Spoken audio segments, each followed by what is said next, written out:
All right, you guys, today I want to put this Jackery 1000 plus power bank solar generator to the test. I want to talk about what you might use this for. I want to talk about the specs on it, and then I want to put it to the test, and let's see if whatever you might plug into here would hold up and if this would run it. So let's get into it. So let's talk about what this is and what the specs are on this and see if it might work for your needs. Now, I used this on a recent camping trip when I went 22 days across the country and back and drove 6,000 miles. And I used this to power all my devices as I was camping. My phone, my tablet, my fans, my lights, everything I could think of to plug into this, a kettle to boil water, just about anything I could think of to plug into this, I could charge up, and it made my life real nice camping out in the SUV. I'm also going to use this for emergencies when the power goes out. I'll be able to plug in a coffee pot, a kettle. I'll be able to plug in a phone, a tablet, a laptop, be able to plug lights into that. What else? Pretty much anything that I would have in the house that I could plug into this, it will run. A hair dryer, I could plug into it. I could plug tools into it like a skill saw. I was trying to think if I had anything in my house that this would not run, and I can't think of anything. I know that there are probably some commercial devices out there that would use more power than this will power, but I don't have any of those. So anything that I would need in a power outage, this would take care of. Now, the ones that use a lot of power, it wouldn't run it for that long, okay? So we have to talk about all those things. So let's get into the specs on this thing. This unit is the Jackery 1000 Plus. This is the top of the line of the 1000 series. It gets a little confusing with Jackery because they have different versions of the 1000. The Jackery 1000 is the top, or Jackery 1000 Plus is the top. Then you have the Jackery Explorer 1000, and then you have the Jackery Explorer 1000 version 2. Those other ones have a lower capacity of watt hours stored and a lower capacity of the watts that it will output and what it will power your devices that you would plug into it. But this one, this 1000 Plus, has 1,264 watt hours. So it has over 1 kilowatt of power stored inside here. The output on this, you can output 2,000 watts at one time. So let's talk about what that might power. You could plug in a hair dryer, which is a real high-powered, power-hungry device that you use for short periods of time. The typical hair dryer is about 1,750, or maybe 1,875 for a large hair dryer. So it would run that. It's below 2,000. A coffee pot, a small coffee pot would be about 700 watts. So it would easily handle that.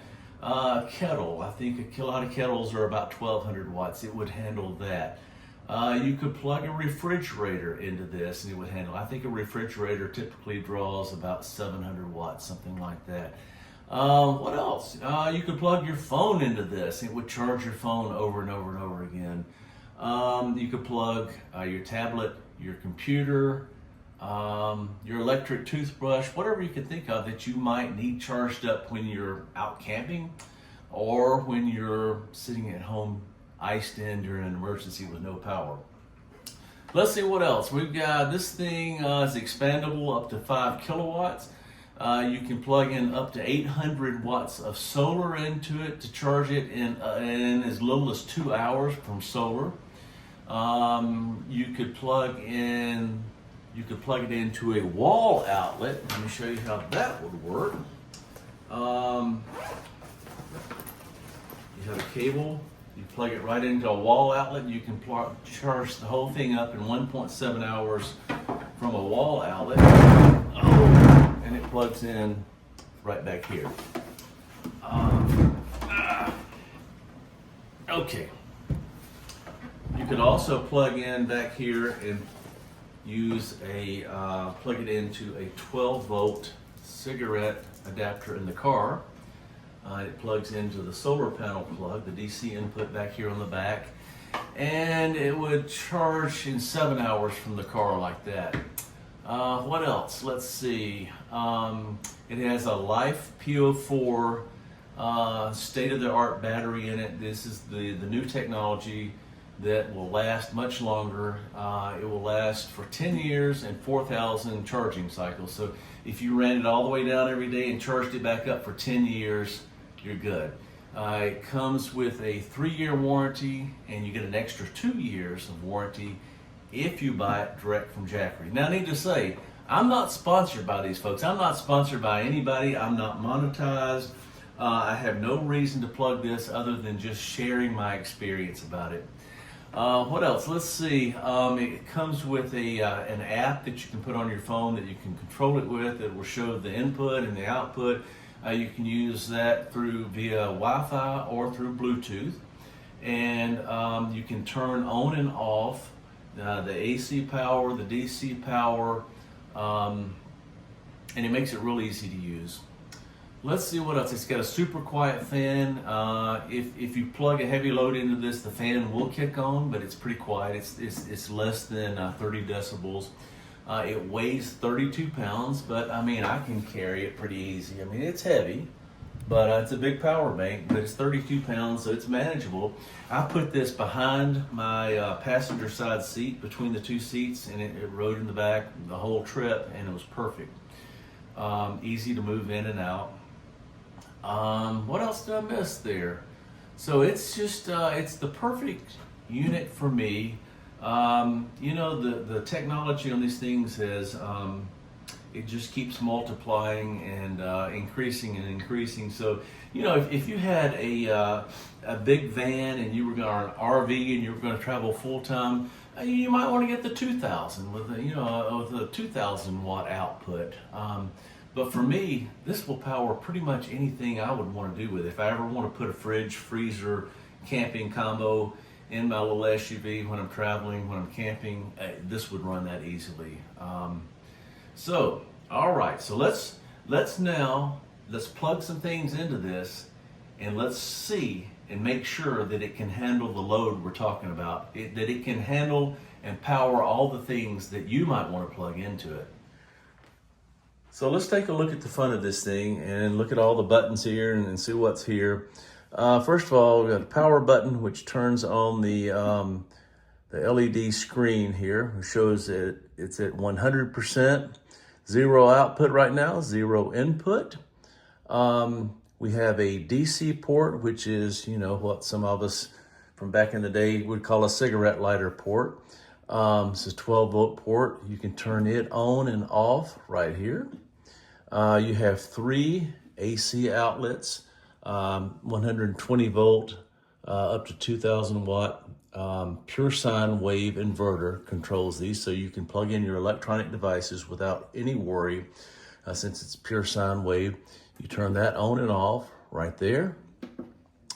And then you also have 2 USB-A ports and 2 USB-C ports. The USB-A ports are 18 watt maximum, and the USB-C ports are 100 watt maximum, and you turn those on and off right here. You have a light, which I'm not real crazy about being on the front because it's kind of blinding, but it could be handy. From the app, you can set this LED screen to stay on for up to 2 hours. It kind of bugs me that it turns off so often, but you just hit the power button and it comes back on. So, all right, so let's get some things now and plug in and see how much wattage they pull and see if it can handle them. Okay, right off the bat, let's plug in a space heater, which is something that uses a whole lot of power to heat up this device. Let's plug this in here. The AC switch is on. Let's see what it'll do. Okay, it's on. It's on high, it's set on 86 degrees. Power bank's at 100%. Okay, the output, I don't know if you can see that here, but the output is 1,600, it's bouncing around. 1,523, 1,500, 1,488. It went up as high as like 1,800. But it says that it will run this at that amount of power for 0.8 hours. So you're probably not going to have anything that would run more power than this. So, you know, a space heater is not something you're going to be able to plug in and run for 8 hours at night. You just can't do that. But you could run it a short time. Okay, let's unplug that.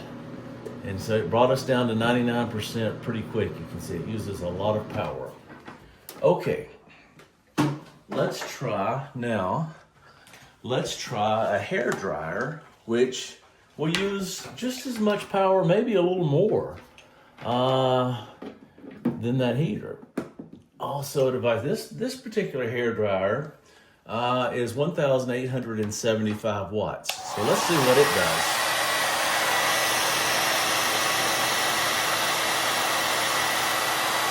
Okay, you can see that it was pulling 1,600 watts.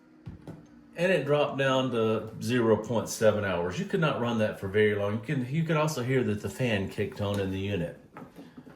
So now we're down to 98%. That used a good bit of power pretty quick too. Those are not devices that you would run for a long time on here, but if you want to do a quick hair drying for 5 minutes, you could do it with this device. So let's try something now that uses a little less power that might be very helpful to you. We're going to turn off the AC power. We're going to turn on the USB power. And let's say that your electricity's gone out and you need some lights. I've got 2 USB lights here. Let's plug one in and then we'll try the other one. Let's see what one will do. I'm going to plug that in. Now these would be the equivalent of, like in an incandescent bulb, the equivalent of a 60-watt bulb. But it's not going to draw that much power. So here we go. We've got a light on, it's got a hook there to hold it and a long cord. So this is only pulling 3 watts. You see that? And it says you could run it for 99.9 hours. Now, let's plug in 2 of those. Let's see what it does. Here we go. Now we've got 2 lights on and it's pulling 7 watts, 8 watts, and it still says that we could run this for 99.9 hours. So that's a lot of light for a long time. So if you're without power, this would be a great solution for lights. Okay, let's plug a tablet in. This is an iPad Air, and I'm going to go ahead and use a USB-C plug on that, which will pull more power and charge faster. So we'll plug that down here in the USB-C, and let's see what it pulls. So here, let's turn the power back onto this. All right, so it's pulling 10 watts, 11 watts. Let's see if it stays there. And it says still that we could charge this tablet for 99.9 hours. And it's up to 12 watts, but it still says 99.9 hours. And it dropped down to 99.8. It's just charging a little faster now. It's going up to 17 watts. It's ramping up a little bit. But you could still charge a tablet for a long time. So that means your phone's going to draw less than about this, or maybe less. You could charge your phone for something similar to that. Okay, let's find something else. Okay, so let's try something different. Let's try a kettle. Let's see if we can boil some water. You might want to make tea with this. You might want to make oatmeal. You might want to make anything that you could pour boiling water into. You might want to make ramen noodles, or I don't know, whatever it might be. Let's plug this in. Let's pretend you're out. Your power's out and you need to boil some water. Let's flip the switch on, and we've got to turn the AC power on here.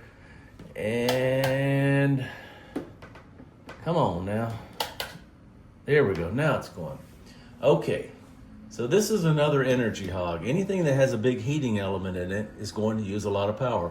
So the output is 1,484 watts. It says you could run this for, it's dropping down. That says 1.2 hours, 1 hour, 0.8 hours, 0.7 hours. Okay, so you couldn't run this that long, but the thing is, you can boil a liter of water in about 2 minutes with this. So, you know, it's not going to use much power at all. and it's the perfect solution if the power's out. Okay, let's turn that off and we'll try something different. Okay, let's try an air fryer. Now we all know that this is probably going to be a huge energy hog. So let's plug this in. We'll pretend once again that the power is out and we need to cook something real fast. Let's turn this thing on air fry 400 and hit start.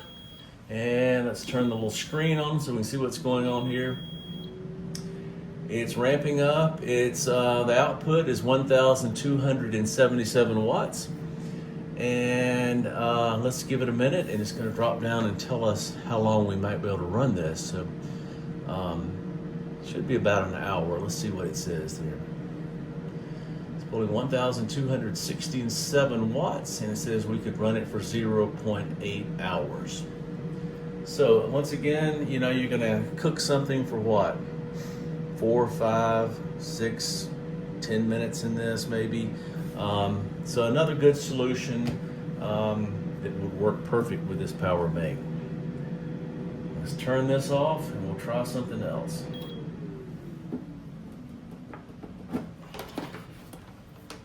Let's try a couple more small devices. This is an LED light that I used a lot while I was camping. It was one of my favorite gadgets that I used. Worked great. We can charge it up via USB-C.